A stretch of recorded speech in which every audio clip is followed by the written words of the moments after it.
परागकोश की संरचना पढ़ ली है, फिर लघु बीजाणु जनन के बारे में पढ़ लिया था। अब हम उसके बाद में बात करेंगे कि लघु बीजाणु जनन होने के पश्चात लघु बीजाणु किस प्रकार के दिखते हैं या परागकण जो होते हैं वो कैसे होते हैं। तो देखिए, लघु बीजाणु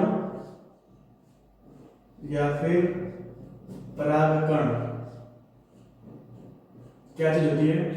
तो जब लघु बीजाणु जनन होता है, लघु बीजाणु जनन होने के पश्चात हमें एक संरचना देखने को मिलती है, उसे हम परागकण कहते हैं।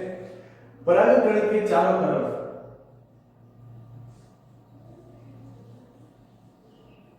एक मोटा आवरण होता है। ये मोटा आवरण कठोर और अलंकृत होता है, ऑर्नामेंटेड स्ट्रक्चर होता है, ठीक है। ये जो कठोर आवरण होता है ये प्रतिकूल परिस्थिति में परागकण की रक्षा करता है, क्योंकि इसका जैविक अपघटन संभव नहीं, इसका जैविक अपघटन नहीं हो सकता। ये जो मोटा आवरण परागकण के चारों तरफ बना है, ये मोटा आवरण स्पोरोपोलिन नामक संरचना से निर्मित होता है, ठीक है। और स्पोरोपोलिन जो है वो केराटिन का बहुलक है। तो देखा जाए तो जब लघु बीजाणु जनन के दौरान अर्धसूत्र विभाजन होगा और लघु बीजाणु मात्र कोशिका से जब लघु बीजाणु बनेंगे, तो लघु बीजाणु मात्र कोशिका से अर्धसूत्र विभाजन से 4 लघु बीजाणु बनते हैं और वे चारों के चारों लघु बीजाणु आपस में कैलोस बेल्ट की सहायता से जुड़े हुए रहते हैं। फिर जब पूर्ण रूप से परिपक्व हो जाता है परागकण, या हम कह सकते हैं जब जो एंथर है, परागकोश है, वो जब पूर्ण रूप से परिपक्व हो जाता है, तब कैलेज एंजाइम की सहायता से वे जो लघु बीजाणु आपस में जुड़े हुए हैं चारों के चारों, वे आपस में घुल जाएंगे। वे चारों के बीच का जो कैलेज होता है, वो कैलोज जो होता है वो घुल जाता है। किसकी सहायता से? कैलेज एंजाइम की सहायता से। ये कैलेज एंजाइम कहां से निकलता है? टेपिटम के द्वारा ही निकलेगा। तो टेपिटम कैलेज निकालेगा अंत में, और उससे चारों लघु बीजाणु जो आपस में जुड़े हुए होते हैं वो स्वतंत्र हो जाते हैं। अब वो स्वतंत्र लघु बीजाणु जो होते हैं उसको हमने क्या नाम दिया है? परागकण नाम दिया है। परागकण इसलिए बोला है क्योंकि देखो उसके ऊपर 2 आवरण होते हैं। पहला आवरण जो होता है वो होता है बाहरी आवरण, बाहरी आवरण, इसको हम एंजाइम भी कह सकते हैं।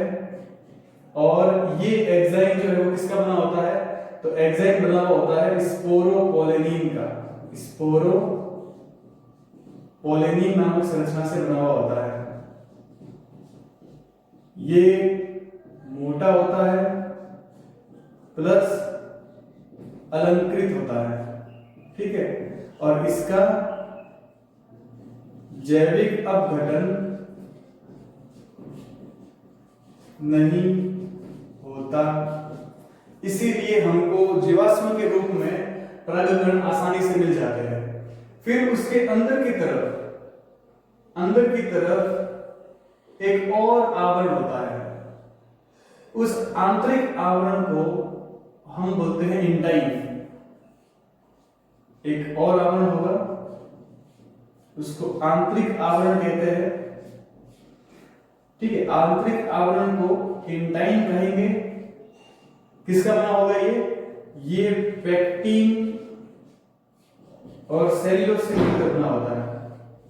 जैसा कि अधिकतर पादप कोशिकाएं आवृत रहती है जिस संरचना से, उसी से ये आंतरिक आवरण भी आवृत रहेगा, जिसको हमने इंटाइन कहा है, पेक्टिन और सेल्यूलोज से। अब देखिए कहीं कहीं पर बाहरी आवरण जो है वो कहीं कहीं पर पतला हो जाता है। देखिए यहां पर पतला हो गया, जैसे यहां पर पतला हो गया, यहां पतला हो गया।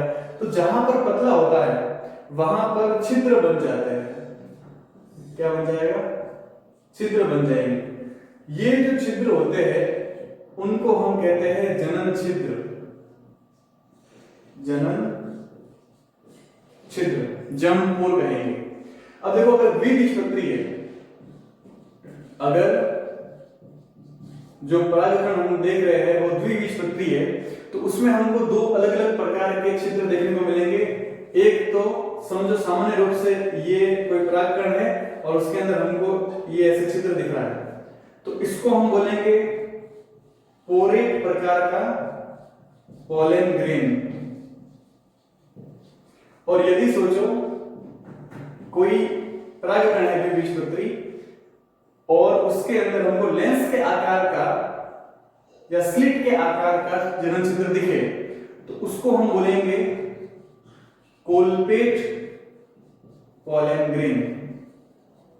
क्योंकि ये जो जनन छिद्र है वो कैसा है, लेंस के समान है, और ये जनन छिद्र कैसा है, एक छिद्र के समान है, पोर के समान है। अच्छा, ये कोलपेट पोलन ग्रेन जो होता है, देखो इसके अंदर ये लेंस के समान संरचना बनी हुई है, तो अधिकांश द्विबीजपत्री जो है उसके अंदर हमें इस प्रकार के लेंस के समान के कोलपेट पोलन ग्रेन देखने को मिलेंगे। और जितनी संख्या होती है उस संख्या के आधार पर हम उसका नामकरण कर लेते हैं। जैसे एग्जांपल के लिए बोले तो देखो अधिकांश द्विबीजपत्री में हमको 3 जनन छिद्र मिलते हैं, 1, 2 और 3। मैंने भी इस डायग्राम के अंदर 3 ही जनन छिद्र बनाए हैं।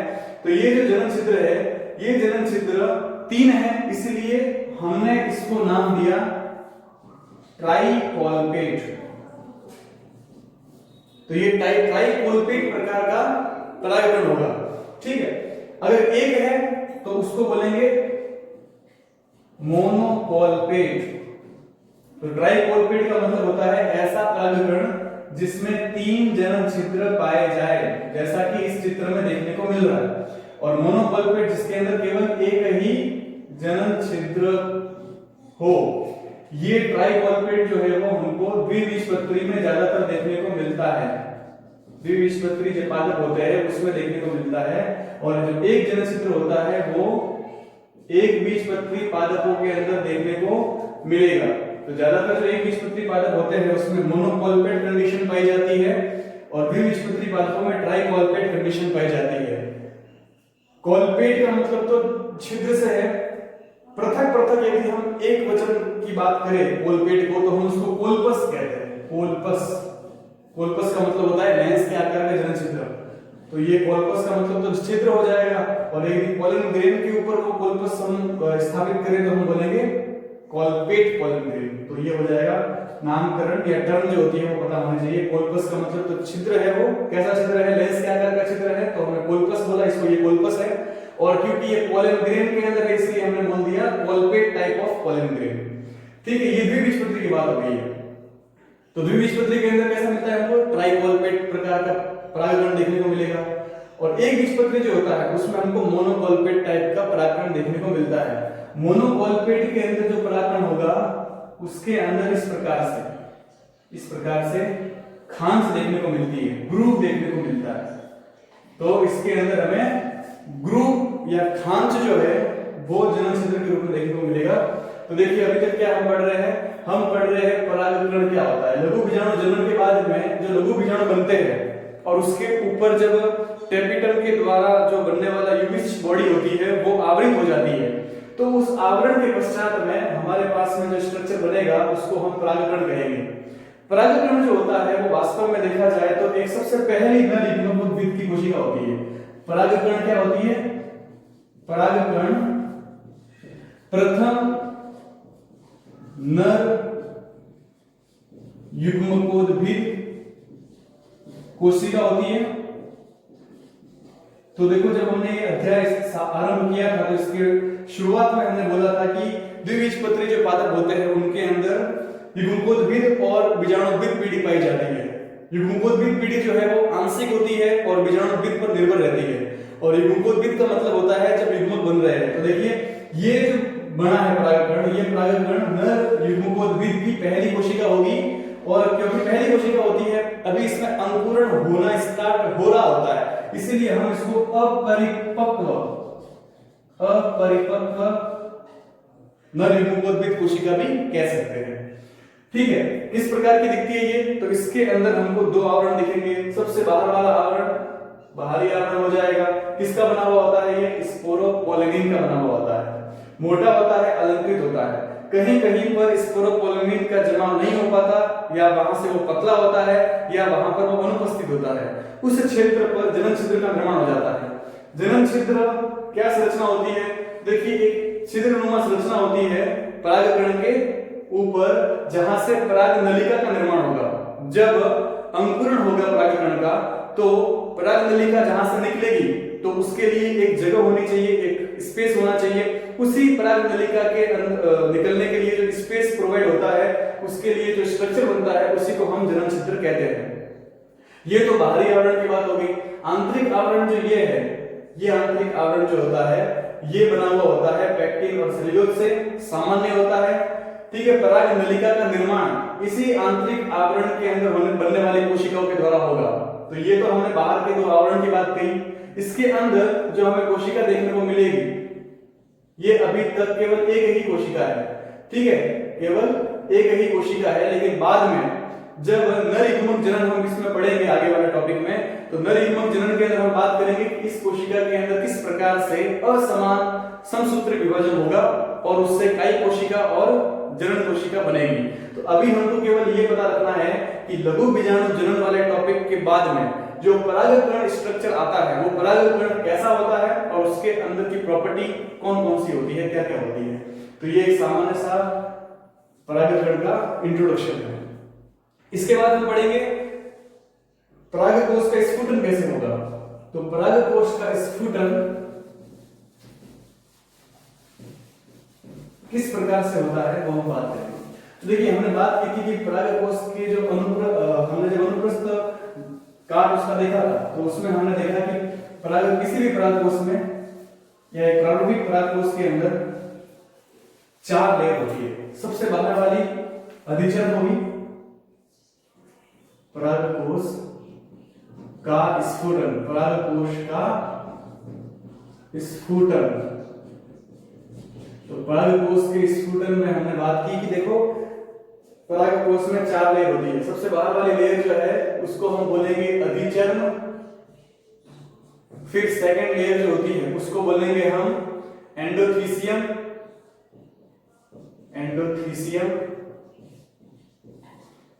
फिर तीसरी लेयर होती है उसको बोलेंगे अपन मध्य स्तर, और चौथी जो लेयर है उसको बोलते हैं टेपिटम। ये चारों की चारों क्या है? परागकोश की भित्तियां है, या हम कह सकते हैं कि ये परागकोश के स्तर। इसके बारे में हमने पढ़ लिया था।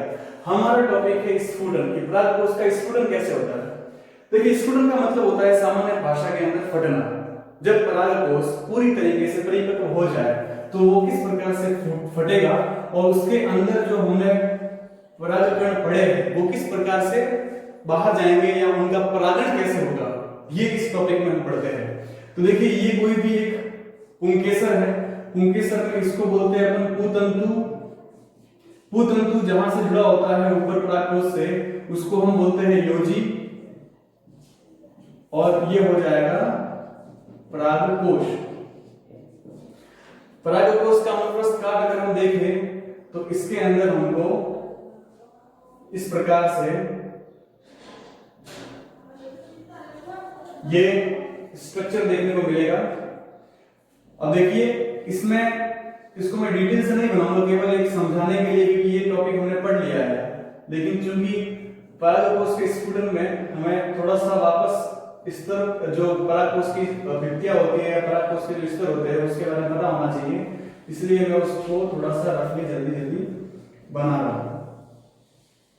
देखिए, सबसे पहले ये परागकोश कैसा दिखेगा?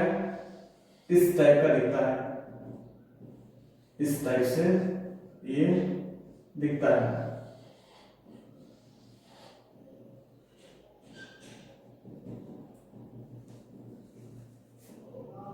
इस प्रकार से दिख जाएगा।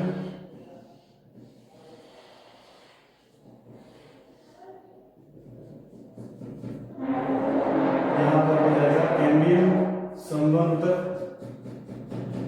ठीक है, कैम्बियम पाए जाएंगे, और बाकी जो है वो यहाँ पर परागधानियां। तो हमने जब परागकोश का स्ट्रक्चर पढ़ा था तो हमको मालूम है कि यहाँ पर एक धानी होती है, यहाँ एक धानी होती है, यहाँ एक धानी होती है और यहाँ एक धानी होती है। ये सभी क्या है?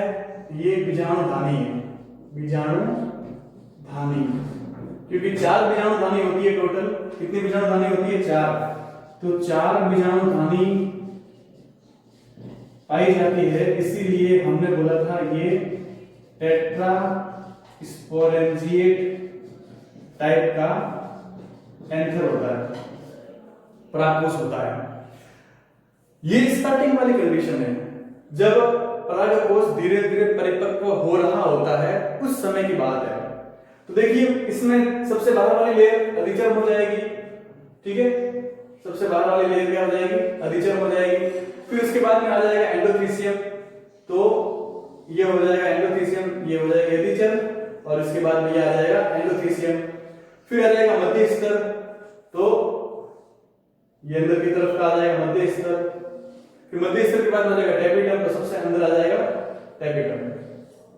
4 लेयर है, सबसे बाहर अधिचर्म, फिर आ जाएगा एंडोथीसियम, फिर मध्य स्तर, और फिर आ जाएगा टेपिटम। तो ये 4 जो लेयर है वो चारों के चारों लेयर उनको मालूम है कहां कहां पर होती है।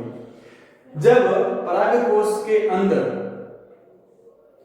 लघु बीजाणु धीरे धीरे बन रहे होते हैं या उनका विकास हो रहा होता है, तब टेपिटम और मध्य स्तर ये दोनों ही लुप्त हो जाती है, अर्थात हम कह सकते हैं कि ये दोनों नष्ट हो जाती है। ये नष्ट क्यों हो जाती है? क्योंकि इन दोनों का काम क्या है? देखो मध्य स्तर में होता है भोजन, मध्य स्तर में क्या होता है? मध्य स्तर में भोजन होता है, और टेपिटम क्या करता है? मध्य स्तर से भोजन का स्थानांतरण करता है। तो जैसे जैसे अंदर के लघु बीजाणु बड़े होंगे वैसे वैसे लघु बीजाणुओं को क्या चाहिए? खाद्य पदार्थों की जरूरत होगी। जब खाद्य पदार्थों की आवश्यकता होती है तो मध्य स्तर और टेपिटम दोनों ही अपने खुद की कोशिकाओं को अंदर उपस्थित लघु बीजाणुओं के विकास में दे देते हैं। तो जब टेपिटम और मध्य स्तर दोनों ही लघु बीजाणुओं के विकास में संपूर्ण खाद्य पदार्थ प्रोवाइड करवा देंगे, तो जब पूर्ण रूप से परागकोश परिपक्व होगा तो हमको परिपक्व परागकोश के अंदर मध्य स्तर और टेपिटम नहीं दिखता है। ये दोनों स्तर हमको नहीं दिखेंगे, हमको सिर्फ और सिर्फ क्या दिखेगा? अधिचर्म और एंडोथीसियम, बस 2 ही स्तर दिखेंगे। किसी भी परिपक्व परागकोश के अंदर, किसी भी परिपक्व परागकोश के अंदर केवल 2 ही स्तर दिखते हैं, अधिचर्म और एंडोथीसियम। ये दोनों स्तर हमको नहीं दिखते हैं। क्यों नहीं दिखते हैं? क्योंकि इन दोनों स्तर ने तो अपना बलिदान कर दिया, कहा जाए तो अपनी खुद की जितनी भी जो कोशिकाएं थी, अपना जितना भी जो स्तर था, उन सभी स्तरों को लघु बीजाणुओं को दे दिया कि भैया तो उनको खा ले और हमको जो है वो बलिदान करवा ले अपने विकास के लिए। तो लघु बीजाणु जो अंदर बन रहे हैं उन्होंने टेपिटम और मध्य स्तर को खा लिया और इन दोनों को नष्ट कर लिया। तो जब परिपक्व हो जाता है परागकोश तो हमको केवल 2 स्तर दिखते हैं, अधिचर्म और एंडोथीसियम। इसलिए मैंने यहाँ पर अधिचर्म बाहर बनाया और एंडोथीसियम बनाया, ठीक है, अंदर कुछ नहीं बनाया। अंदर मैं यहाँ पर खाली बना रहा हूँ। फिर देखो क्या होगा, जब ये 2 स्तर रह जाते हैं और दोनों स्तर जो मध्य स्तर टेपिटम है वो दोनों नष्ट हो जाते हैं, तब लघु बीजाणु जो है वो तो पूरी तरीके से विकसित हो गए। ये देखो यहाँ लघु बीजाणु एग्जांपल के लिए बनाते हैं अपन, टेट्रा लघु बीजाणु बनाए, तो ये तो पूरी तरीके से परिपक्व हो गए। अब परिपक्व होने के पश्चात क्या होगा? परिपक्व होने के पश्चात परागकोश के अंदर जो एंडोथीसियम की कोशिकाएं होती है, कौन सी कोशिका? एंडोथीसियम की कोशिका है, एंडोथीसियम की कोशिका है। ये एंडोथीसियम की कोशिका क्या करती है? ये आर्द्रताग्राही होती है, आर्द्रताग्राही होती है, और आर्द्रताग्राही होने के कारण इसकी कोशिका भित्ति में क्या होगा? संकुचन होगा। इसकी कोशिका भित्ति में संकुचन आरंभ होगा। अब देखिए हमने जब ये स्ट्रक्चर पढ़ा था परागकोश के स्तर का, तो हमने बात की थी कि जो एंडोथीसियम कोशिका होती है वो एंडोथीसियम कोशिका है, बाहर की साइड से तो उसकी भित्ति होती है पतली और अरीय, और अंदर से उसकी भित्ति होती है मोटी। तो देखिए ये एंडोथीसियम कोशिका बना रहा हूं मैं, और इस एंडोथीसियम कोशिका के अंदर जो आंतरिक भित्ति का जो क्षेत्र है और अरीय क्षेत्र जो है वो तो होगा मोटा, और मोटे होने का कारण क्या है? क्योंकि वहां पर अल्फा सेल्यूलोज के रेशे बहुत ज्यादा मात्रा में पाए जाते हैं, इसीलिए वो स्तर जो है या वो क्षेत्र मोटा हो जाता है। एंडोथीसियम कोशिकाएं जो कि अधिचरण के जस्ट नीचे, ये अधिचरण बनाया है, ये अधिचरण बनाया है, और अधिचरण के जस्ट नीचे जो ये कोशिका पाई जा रही है मोटी मोटी, ये कोशिका एंडोथीसियम की कोशिकाएं हैं। और इस एंडोथीसियम की कोशिकाओं को मैंने वापस नीचे से अलग से बना दिया है यहाँ पर। और यहाँ पर हम क्या बात करें कि बाहर वाली साइड में भित्ति क्या होती है, भित्ति क्या होती है, पतली होती है, और आंतरिक क्षेत्र में भित्ति क्या होती है, मोटी होती है। तो यहां तो होगी पतली और यहां होगी मोटी, तो ये मोटी हो जाती है यहां से। अब जब परिपक्व हो जाता है परागकोश, अर्थात जब मध्य स्तर और टेपिकम दोनों नष्ट हो जाते हैं और लघु बीजाणु जो है वो पूरी तरीके से बन जाते हैं, परागकण के रूप में हमको मिल जाते हैं, जो भी हमने स्ट्रक्चर पढ़ा था जस्ट इससे पहले परागकण, वो जब यहाँ बन जाते हैं तब उस समय क्या होगा, क्योंकि एंडोथीसियम की कोशिकाओं की प्रॉपर्टी होती है कि वो आर्द्रता ग्राही होगी, तो आर्द्रता ग्राही होने के कारण उनमें होगा संकुचन। तो जब ये संकुचन होगा तो संकुचन कहां से होगा, संकुचन बाहर की साइड से होगा। ये जो बाहर वाला जो स्तर है यहाँ पर संकुचन होगा, इसकी कोशिकाएं संकुचित करेगी, क्योंकि अंदर जो है वो तो मोटा स्तर है, वहां पर तो रेशा ज्यादा है, तो मोटाई के कारण अंदर की भित्ति संकुचित नहीं हो पाती। लेकिन जो बाहर वाली भित्ति है वो पतली है, इसलिए वो संकुचन करेगी, और संकुचन जब करेगी तो उसका आकार अवतल जैसा हो जाएगा। देखिए अवतल आकार हो जाता है, तो ये आकार जो है इस प्रकार से थोड़ा सा अवतल के जैसा हो जाएगा। तो क्या होगा, एक खिंचा हुआ बल उत्पन्न होगा। जब संकुचन होगा तो संकुचन के कारण एंडोथीसियम के बाहर की साइड की जो भित्ति है वो अवतल के आकार की हो जाएगी और एक खिंचा हुआ बल उत्पन्न होगा। और ये जो खिंचा हुआ बल होता है उसके कारण स्ट्रोमियम वाला जो क्षेत्र है, कौन सा क्षेत्र, स्ट्रोमियम वाला क्षेत्र। अब देखिए ये वापस एक नया शब्द आया है, ये क्या होता है स्ट्रोमियम, तो इसके बारे में हमने पढ़ा था जब हमने परागकोश की भित्तियों के जो स्ट्रक्चर पढ़े थे, उसके अंदर हमने नाम रखा था स्ट्रोमियम। स्ट्रोमियम वह क्षेत्र होता है जहां पर एंडोथीसियम की कोशिकाओं में अल्फा सेलुलोज के रेशो का जमाव नहीं होता। जैसे एग्जांपल यहाँ पर और यहाँ पर, ये वाला जो क्षेत्र है, ये वाला जो क्षेत्र है, इस क्षेत्र में जो एंडोथीसियम कोशिका पाई जाएगी वो इस प्रकार की नहीं होगी, इस प्रकार की नहीं होगी, वो बिल्कुल सिंपल सामान्य होगी इस प्रकार। उसकी आंतरिक और बाहर जो भित्ति है उसमें अल्फा सेलुलोज के रेशो का जमाव नहीं होता। एंडोथीसियम की कोशिकाओं में जहां पर अल्फा सेलुलोज का जमाव नहीं होता उस क्षेत्र को हमने क्या नाम दिया, स्ट्रोमियम। तो देखिए जब आर्द्रता ग्राही एंडोथीसियम कोशिकाएं संकुचन करेगी तो वो कोशिकाएं जो अंदर से मोटी होती है जिसकी भित्ति और बाहर से जिसकी भित्ति पतली होती है, वो बाहर वाली भित्ति अवतल आकार के अंदर परिवर्तित हो जाएगी, और अवतल आकार के अंदर परिवर्तित होने के कारण एक बहुत ही ज्यादा खिंचाव बल उत्पन्न होगा, और खिंचाव बल उत्पन्न होने के कारण यहाँ वाली जो कोशिकाएं होगी, ये वाले क्षेत्र, इस क्षेत्र की जो कोशिकाएं होगी वो कोशिकाएं टूट जाती है।